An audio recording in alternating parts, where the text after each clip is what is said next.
Now, who's the better boxer? Vitaly. You agree? No. Vladimir have much bigger future than me, and he has bigger talent than me. Everyone agrees they're both very good boxers. Vitaly Klitschko is roughing Lennox Lewis up.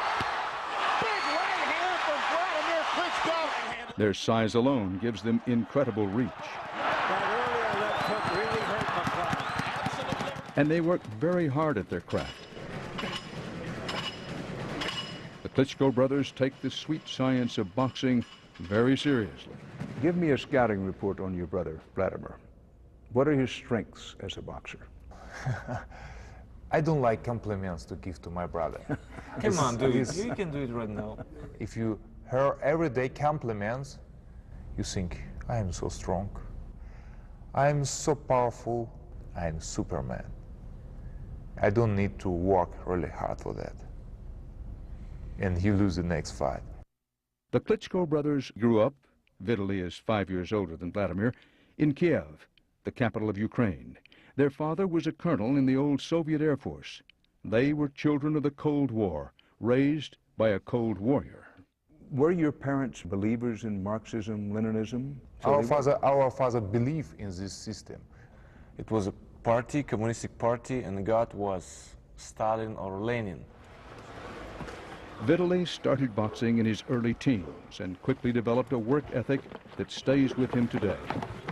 At 18, his dedication paid off with a trip to the United States for an amateur fight. It was a real eye-opener for this child of the Soviet Union. All my life I heard about this country, just bad things. I can't believe.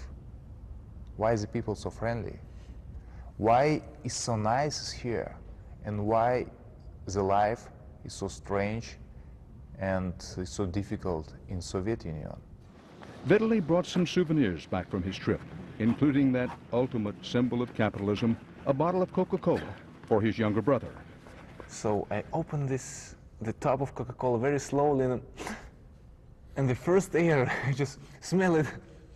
It was very sharp, but it smells America. It was very interesting for me. Did you think this is what freedom smells like? Yeah, that's how the American freedom smells like, you know. The younger Vladimir followed his brother into the ring and quickly became a top amateur. He won the gold medal as a super heavyweight in the 1996 Olympics. But it was always Vitaly who led the way. You obviously love your brother. You respect your brother. But do you sometimes, just sometimes, get tired of being the younger brother? I used to, it's my question. I used to think about it, but I can't change it, you know. I mean, in the whole life, I will be younger brother. Younger brother, Vladimir.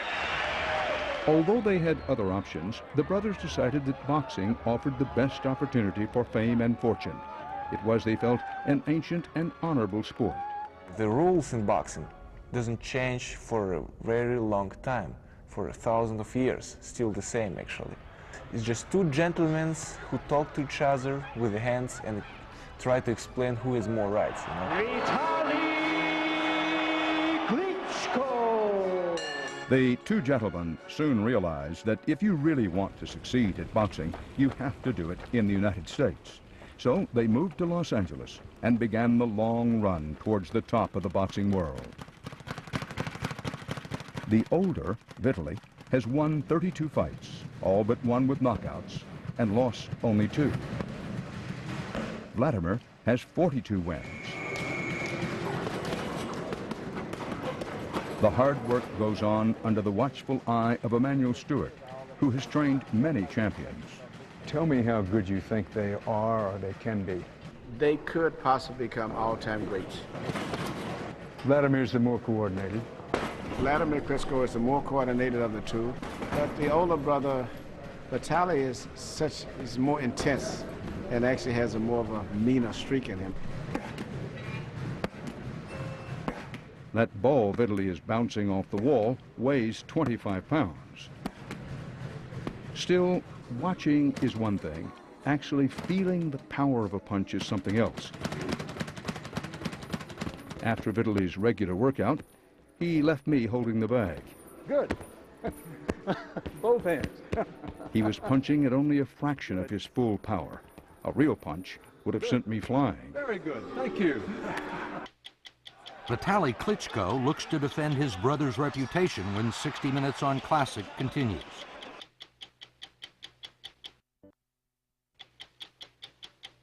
The Klitschko brothers are more than just boxers. They both earned doctorates, PhDs, from Kiev University in sports science. They like and know literature, politics, and art house films. And they share another intellectual pursuit.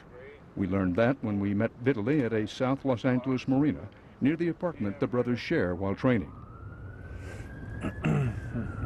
Vitaly is very good at chess. He once lasted 31 moves against world champion Garry Kasparov.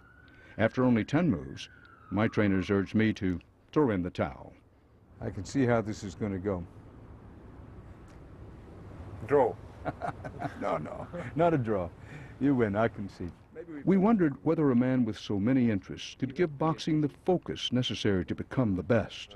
We try develop and try enjoy the life from many, many sides. And Vitaly does enjoy life beyond boxing, especially with his family.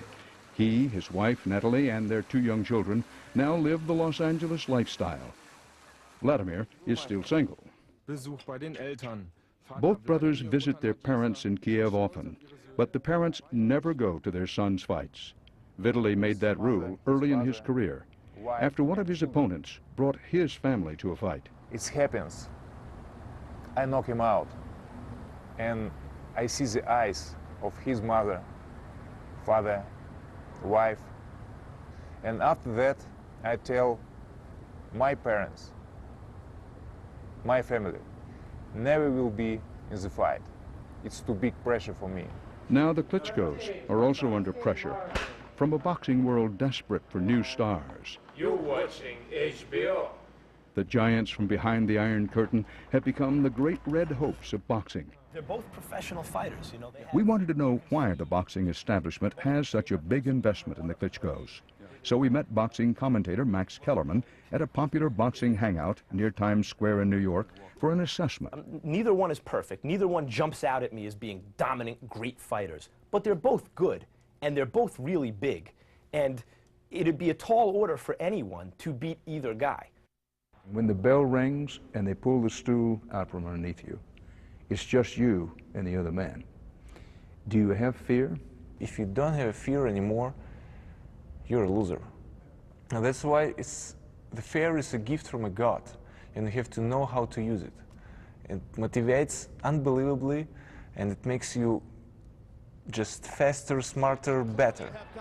Faster and better is what everyone expected Vladimir to be when he met Layman Brewster in a fight in Las Vegas. Klitschko gets the jab and the left hook going and rocks Brewster back. As always, older brother Vitaly was in his corner, watching Vladimir dominate Brewster, landing punch after punch. But by the 4th round, Vladimir seemed to run out of gas.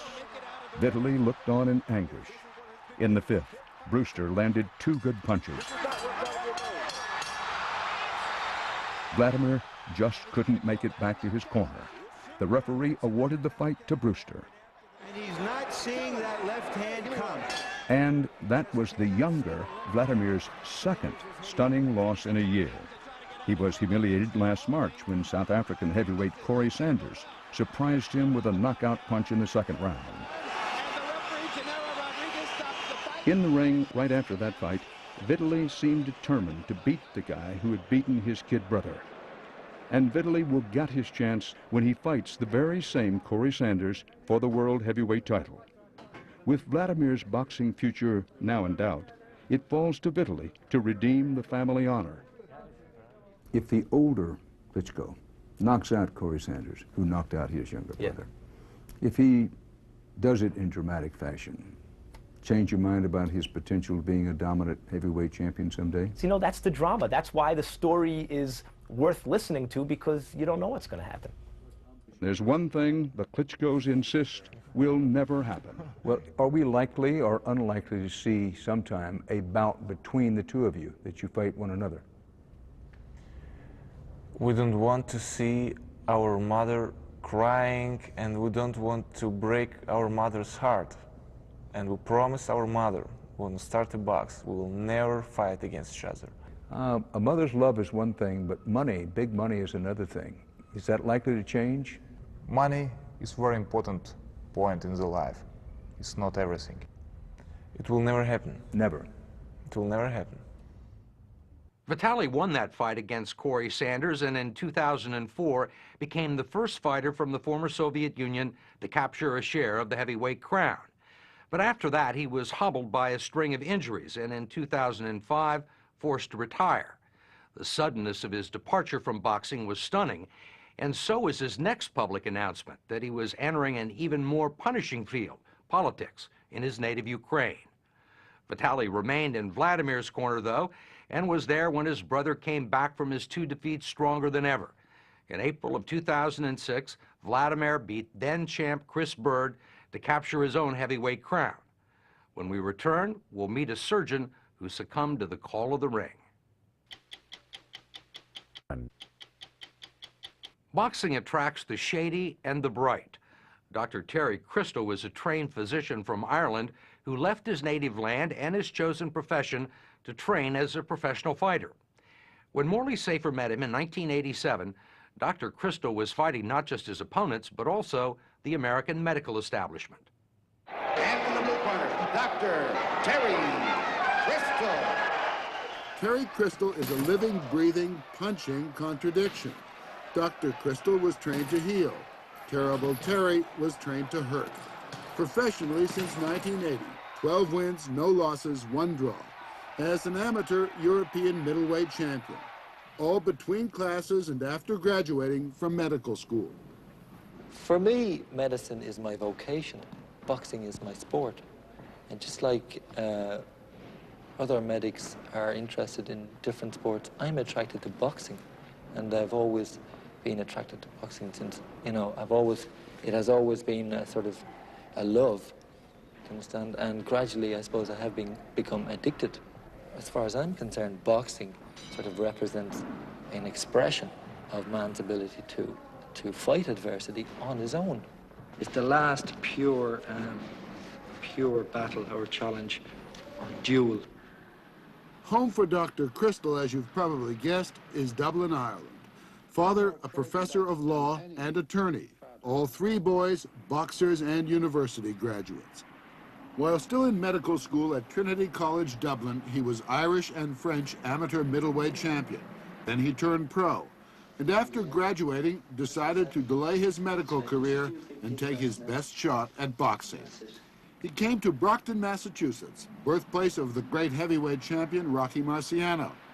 It is a no-nonsense working-class town. It's also home of the Petronelli Brothers Gym. Goody and Pat Petronelli are best known as managers of Marvin Hagler.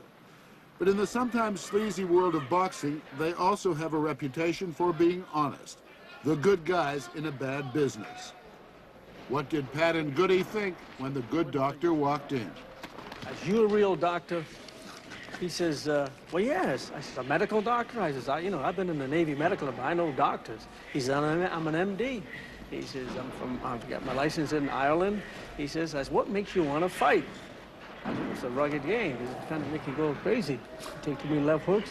The first fight, he was knocked down, I think, twice in that fight. He get up, and he come back to the corner, and Goody asked him, how you feeling? He says, watch me in the next round. And he come out fighting like an animal, and he stopped his opponent. And I says, boy, one thing we know tonight, we know he's hard, got a lot of heart. When Dr. Crystal comes into this gym, he is like anybody else. He has no special privileges. He takes criticism. You wouldn't think you were talking to a doctor. But as a doctor, you know the effect of getting pounded on the head. It could be brain damage, it could be eye damage. As a surgeon, hand damage. Of course I'm concerned, because, I mean, that's why I train.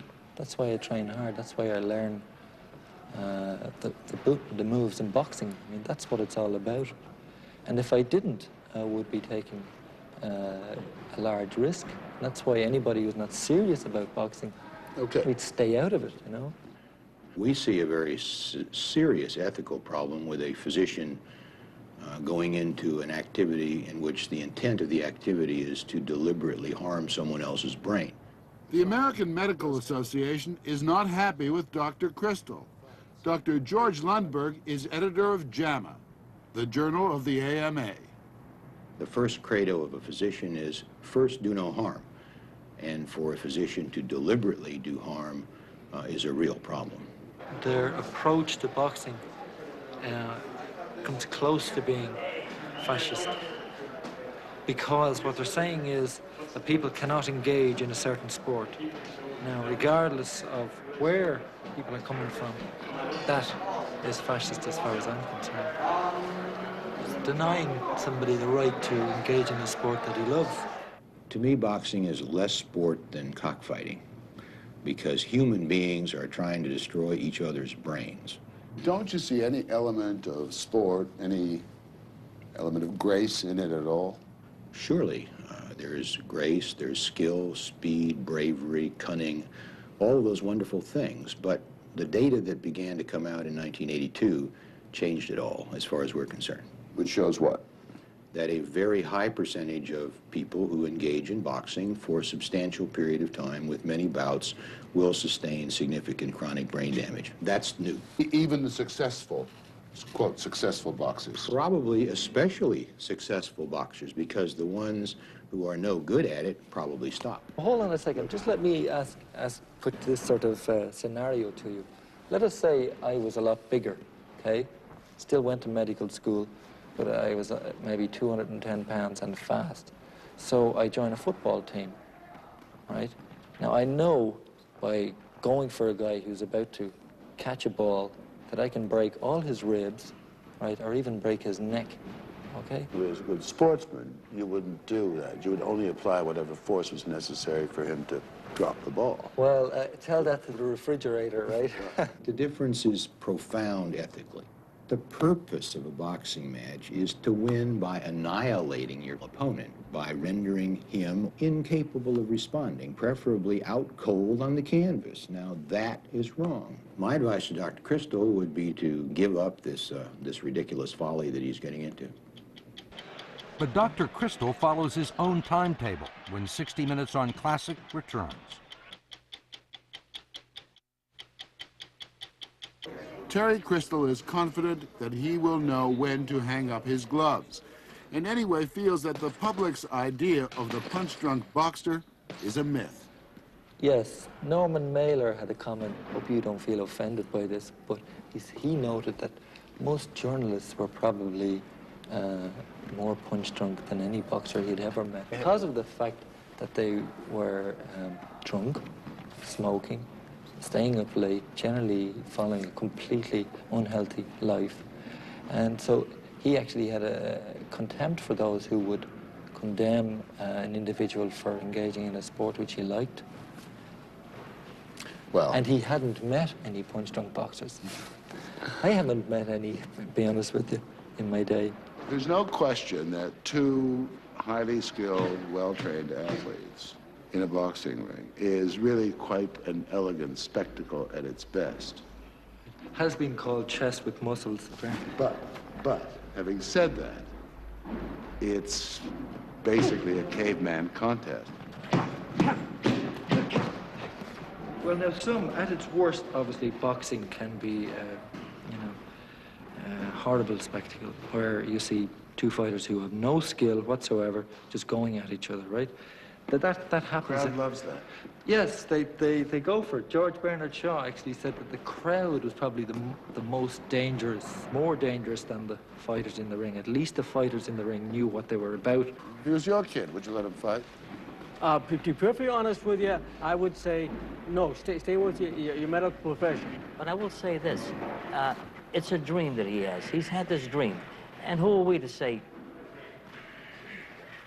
we don't want you in the gym, we can't help you? But we'll protect him. You can be sure of that. And to try to protect him from getting hurt. The doctor would prescribe boxing for all young men as an antidote to the soft life and easy access to drugs and alcohol. He's also fascinated by the risks of boxing, the thrill of living on the edge. His most recent risk was taken in Las Vegas, a scheduled 6-rounder with middleweight Milton Bush. Portrait of the intern in his operating room, complete with the nurse and the patient. You get this guy. But when you knock him down, for Christ's sake, don't come after. Let the referee get up.